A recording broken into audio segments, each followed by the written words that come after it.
Lenny Chorley at trending pa nga si Allen ay excited na mga fans ni Alden sa Stars on the Floor Season 2 sa February 15 na yan at sa Love Surgaw yung pagtatambal nila Alden at Nadine Lutre.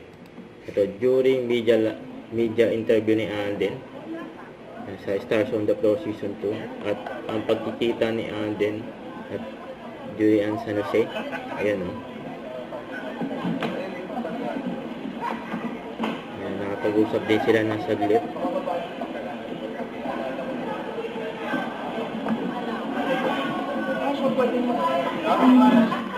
Ganang kabait si Alden. Napaka-friendly ni Alden. Yun. Ito yung interview kay Alden. Alden, parang hosting is a natural transition for you, no? For some reason, yes. A little bit, yeah. I wanted to know, what kind of satisfaction do you get out of, hosting a show, being the MC or the anchor of certain shows like this, Stars on the Floor and other shows that you have here in GMA? I think the host plays a very important and pivotal part of any show, of any, like what we have right now, a dance show, to connect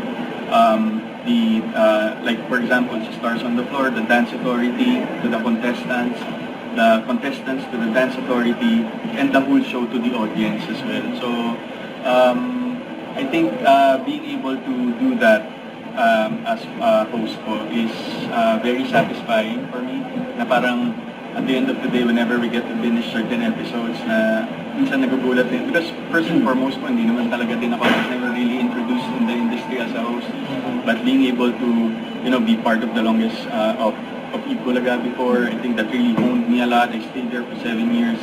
And then being able to do a couple of hosting shows with GMA naman, really develop that kind of rapport with everyone involved sa show, and especially sending out the message that we want to the audience.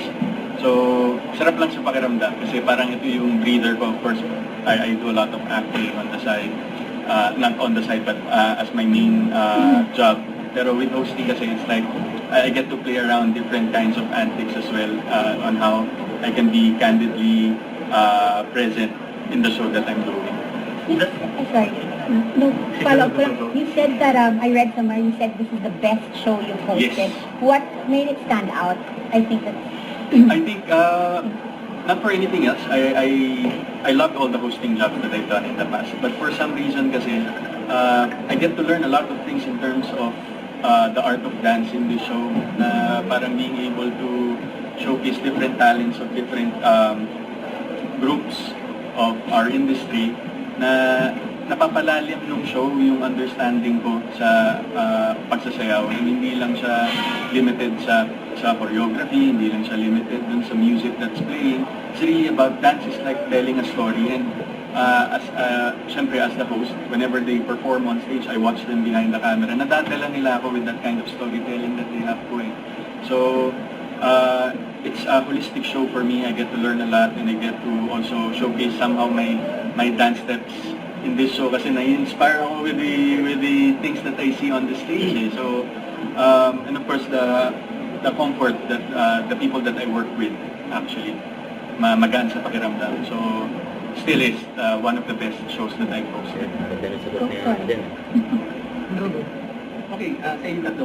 Going back to Don't forget to subscribe, click the notification bell for more updates. This is Richard, yung action vlog. Stay tuned for more videos. See ya.